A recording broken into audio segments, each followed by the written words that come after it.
On this episode of Eat Sleep Drive, we are breaking the seal on my GT350 and it's getting its first mod, but it's probably not the first mod that I would typically do. It's a $20 clutch spring. Stay tuned, I'll explain why.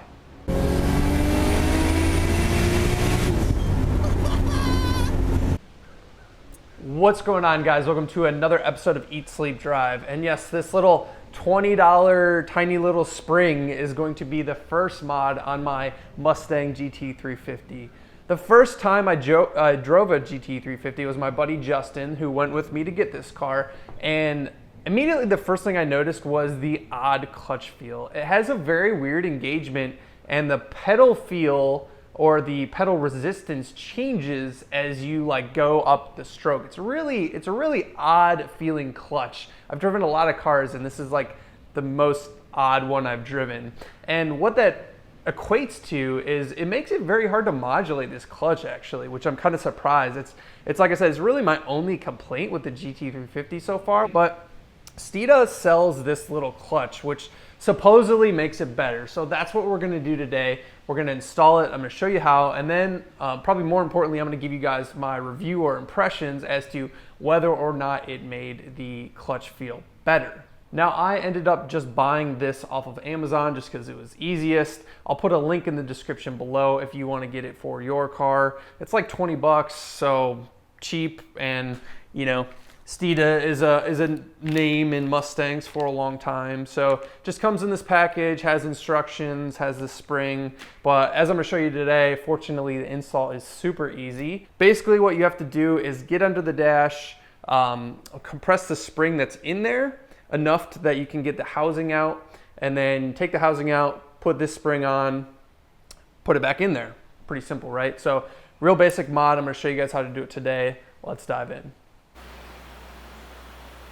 So this is really how simple this uninstall process is. What some people will say is to depress the clutch and then put a pair of vice grips, like noodle nose vice grips, around this spring to compress it so you can get this little housing out. Now in the regular GT, that's perfectly fine because this spring is actually much longer. You can see there's kind of a two-stage spring here, a little one and a big one.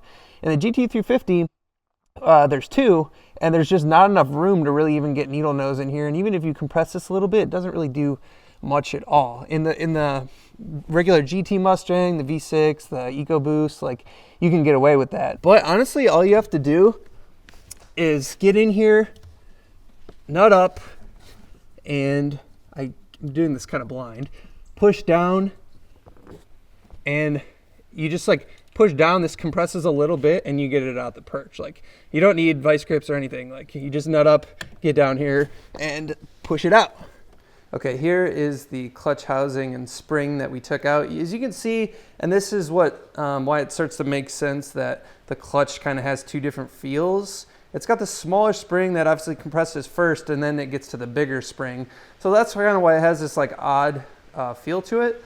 No idea why the engineers did this. I mean, it seems like there's probably a reason, but everything I've read is that this one just has like a way better feel. So here's the new Steeda one, here's this one. Get rid of this crap, put your new spring on, and jam it back in there. We're back in the car, and we're going to depress the clutch just like we did to remove it. I'm going to anchor it on this side first. I'm gonna push the pedal in, and then this spring is actually softer than the one that came out, so it compresses easier. And there you go. It's in both places. Now we are installed. Let's take it for a drive and see how it feels.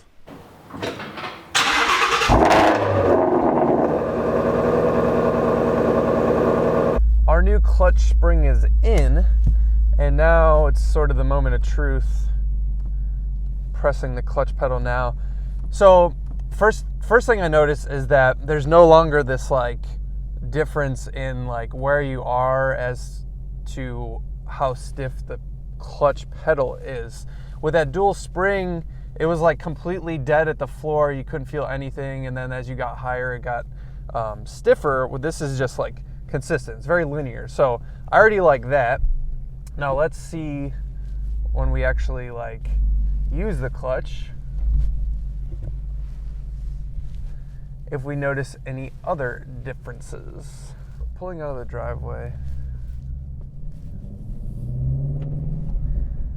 the point at which the clutch engages hasn't changed, which obviously that makes sense. Like, we haven't changed anything mechanically, we've just changed the assistance on the clutch pedal. I will say that the clutch feels, I don't know, the weight really hasn't changed much. Maybe it's a little heavier in general, and I guess that kind of seems a little bit counterintuitive because we changed from a stiffer clutch spring ultimately to a softer spring, but the clutch feels a little bit harder. And I think that's because of, we're not actually pushing on the spring, we're pushing on the clutch. The spring is actually assisting us. So effectively we have less assistance, which, like I said, is welcomed. But I mean, overall, I like it better for sure. Like I said, the biggest thing before was the inconsistent pressure from that dual spring, which is completely gone. It's linear. It feels like a regular clutch again, and that's really what I was trying to achieve. Let's do one more stop at here. I'm on a hill here. Yeah, it's just easier to modulate. The difference isn't like completely night and day. This isn't a totally different clutch, but it is exactly what I expected. The pedal feel is consistent, and it's just overall easier to modulate. For 20 bucks, I am very happy with this mod. Guys, if you have a GT350, or from what I understand, all Mustangs are basically like this from the factory, buy this clutch, or buy this clutch spring. I'll put the link in the description for the Amazon link. It's 20 bucks. Honestly, it's a no-brainer. And I'm gonna go and enjoy my GT350 on a sunny day here in October in Ohio. So we'll see you guys next time. Appreciate you guys watching. If you want to follow me in between episodes, you can check me out at Eat Sleep Drive TV on Instagram. Otherwise, we'll see you next time. You guys didn't think I was gonna leave you hanging without an 8,000 RPM pull, right? On this video? Come on now.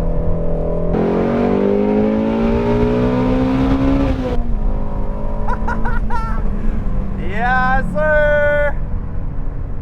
Love this car. See you guys.